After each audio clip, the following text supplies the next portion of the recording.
Shining the Light with IUMC welcomes you to another Meditate at 8. Today's meditation invites you to put yourself into a passage of Scripture and think about how you would react and respond. This morning's verses are from Genesis, and I'm reading from the Message. You are Adam.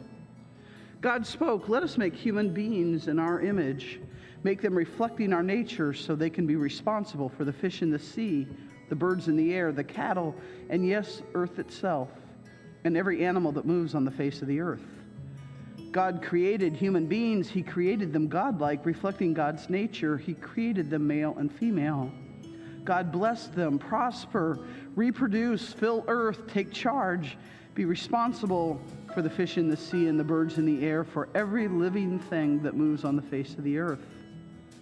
God looked over everything he had made. It was so good, so very good. It was evening, it was morning, day 6. Heaven and earth were finished down to the last detail.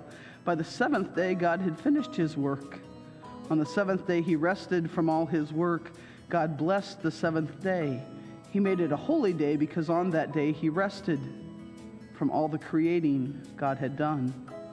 This is the story of how it all started, of heaven and earth when they were created. At the time God made heaven and earth, God formed man out of the dirt from the ground and blew into his nostrils the breath of life. Man came alive, a living soul. Then God planted a garden in Eden in the east. He put the man he had just made in it. God made all kinds of trees grow from the ground, trees so beautiful to look at and good to eat from. The tree of life was in the middle of the garden, also the tree of knowledge of good and evil. God took the man and set him down in the Garden of Eden to work the ground and keep it in order. God commanded the man, "You can eat from any tree in the garden except from the tree of knowledge of good and evil. Don't eat from it. The moment you eat from that tree, you're dead." Now the serpent was clever, more clever than any wild animal God had made. He spoke to the woman, "Do I understand that God told you not to eat from any tree in the garden?" The woman said to the serpent, "Not at all. We can eat from the trees in the garden. It's only the tree in the middle of the garden that God said don't eat from it. Don't even touch it or you'll die." The serpent told the woman, "You won't die.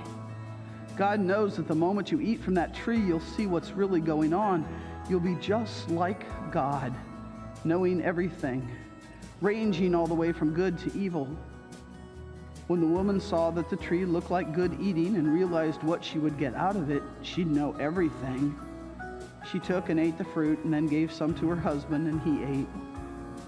Immediately the two of them did see what's really going on, and when they heard the sound of God strolling in the garden in the evening breeze, the man and his wife hid in the trees of the garden, hid from God. God called to the man, "Where are you?" God is searching for you at this very minute. Where are you?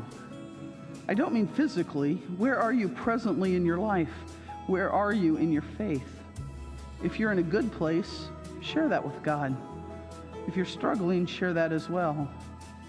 Describe where you are with the knowledge that you have the complete freedom to be honest with God. Don't try to hide from God. Maybe you'd like to turn the question around and ask God, "Where are you? Where were you when this or that happened in my life?" Your head knows God will never leave you or forsake you, but in your heart you may feel differently. How would you answer if you were Adam? How would you answer if you were God?